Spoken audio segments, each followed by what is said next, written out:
The Denver Broncos were hit with a mix of emotions last night at the NFL Honors. On one hand, they were clearly disrespected, but on the other, they walked away with one of the most prestigious awards in football. Honestly, I'm torn about how to feel, so I'd love to hear your thoughts in the comments. What are you feeling after the event? In this video, we'll dive deep into all the details. For those who are new here, I'm Ben, a die-hard Denver Broncos fan, and if you share the love for the Broncos, liking and subscribing really helps the channel grow. Now, let's get to the exciting part, the good news. In front of the whole country, the Broncos had a moment to shine, and the world had to eat their words. Patrick Surtain, our Defensive Player of the Year, is now one of the biggest names in the NFL. Just imagine, half of the world is covered by water, and the other half is covered by his defense. That's a statement that never gets old. It's honestly amazing to know that the Broncos have the best defensive player in the entire league. No arguments there. When you look at the impact he made this year, it's incredible. And the future of this team is looking brighter, knowing that a player of Surtain's caliber is leading the way. The Broncos have something special in him, and the future is full of possibilities. Having your top offensive weapon shut down every single week by someone like Patrick Surtain is just incredible.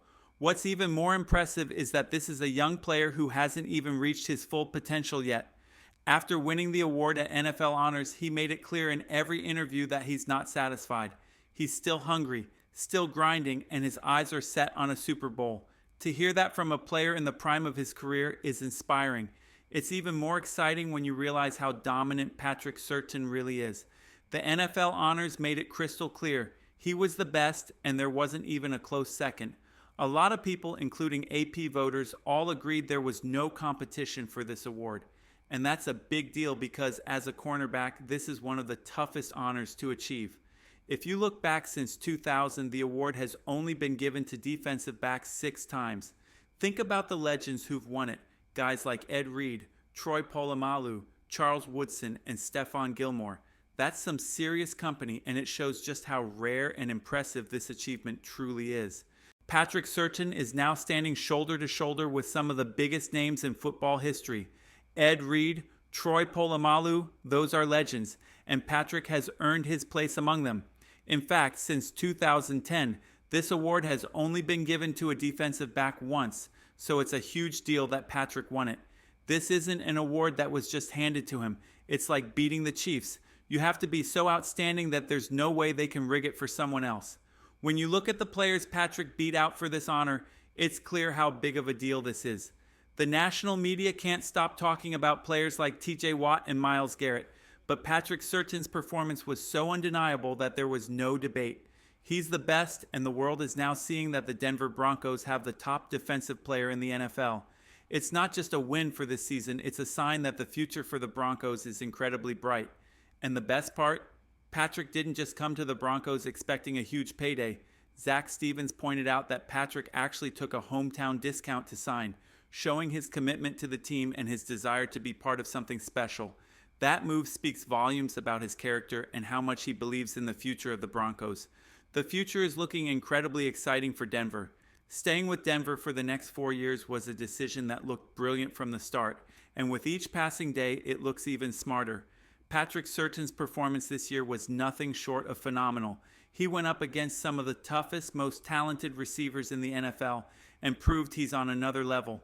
Sure, he didn't get the chance to face Justin Jefferson, but that doesn't take away from his incredible year.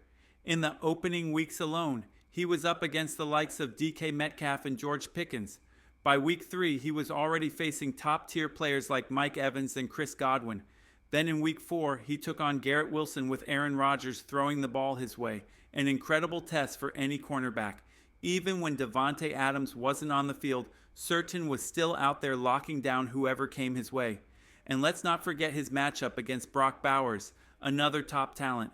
The list of elite players he went up against this year goes on, and with each game he proved that he belongs at the top of the league. Patrick Surtain didn't just face some of the best receivers in the league, he dominated them. In week 10 he went up against DeAndre Hopkins, and throughout the season he was locking down top-tier talent like the Falcons receivers.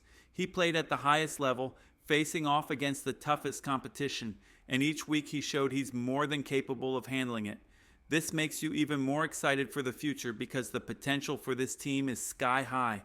Just imagine Riley Moss taking another leap in his development, or our pass rushers getting a year older and even more dangerous. This defense is only going to get better. With upgrades this offseason, we'll have an even stronger unit next year. You can already see the future, a future filled with playoff appearances, deep playoff runs, and even Super Bowl contention. It's a sentiment echoed by experts across the league, from Vic Fangio to Kay Adams and nearly everyone in between. This Broncos core is special, and the future is looking incredibly bright. But with all the excitement comes some frustration, and I have to admit there's a bit of personal disappointment I'm feeling about the disrespect this team is getting. Let's dive into that next. As a hardcore Bo Nix believer, it's tough for me to swallow. I absolutely love Bo Nix, so much so that I've seriously considered getting a tattoo of his name somewhere on my upper dorsum. So when Bo was up for Offensive Rookie of the Year, I really thought he had it in the bag. To me, there wasn't a quarterback who did more with less than Bo Nix. I know some people might point to the playoff game, but the playoffs shouldn't have any impact on the award. If you take that out of the equation and just look at the full body of work, I honestly think Bo had a better season than Jaden Daniels. I get it, the award is driven by narratives, and Jaden had an early lead, but that shouldn't have meant Bo Nix was left off so many ballots. He should have been firmly in the running, easily securing that number 2 spot. Instead, he didn't get the recognition he deserved, and honestly, it feels like a bit of disrespect. Let's take a closer look at how things played out. When you look at the plain stats, Bo Nix's performance was incredible. He took a team that hadn't made it to the playoffs in nearly a decade and got them there as a rookie, all while playing under one of the toughest coaches and in one of the most complex cerebral schemes. We broke it down yesterday, and Bo finished second all-time for rookie passing touchdowns. He was also number 1 this year among all rookie quarterbacks in passing touchdowns. Yet, despite all of that, he was only on 38 of 50 ballots and didn't receive a single first-place vote. What's even more shocking is that 12 people didn't even put him on their first, second, third, or fourth team votes.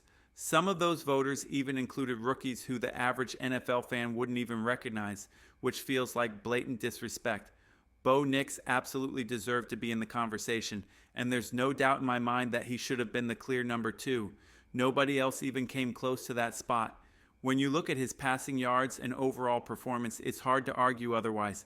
Bo Nix's numbers absolutely stack up against Jaden Daniels, if not surpassing them in several key areas. Bo threw for more passing yards, more passing touchdowns, and even added a receiving touchdown to his tally. He also had more total touchdowns than Daniels and the same number of wins. What's even more impressive is that I'd argue Bo had fewer offensive weapons around him. If you watch the Lions-Commanders game, you can't honestly tell me that Jaden's supporting cast was anything close to Bo's.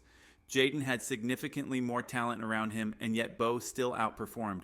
For Bo to not get a single vote for Rookie of the Year is just unbelievable, especially when you look at the tough schedule Bo had to face.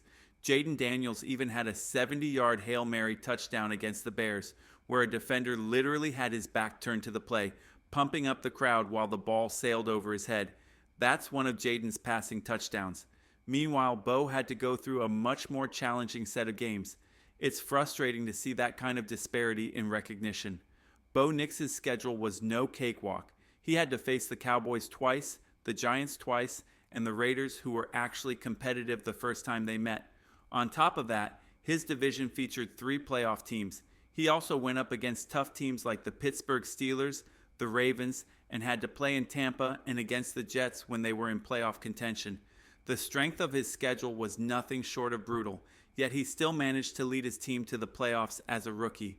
For him to not receive a single vote for Rookie of the Year feels completely disrespectful. But overall, how are you feeling after the NFL honors? Personally, I'm coming out of Super Bowl week incredibly hyped for the future.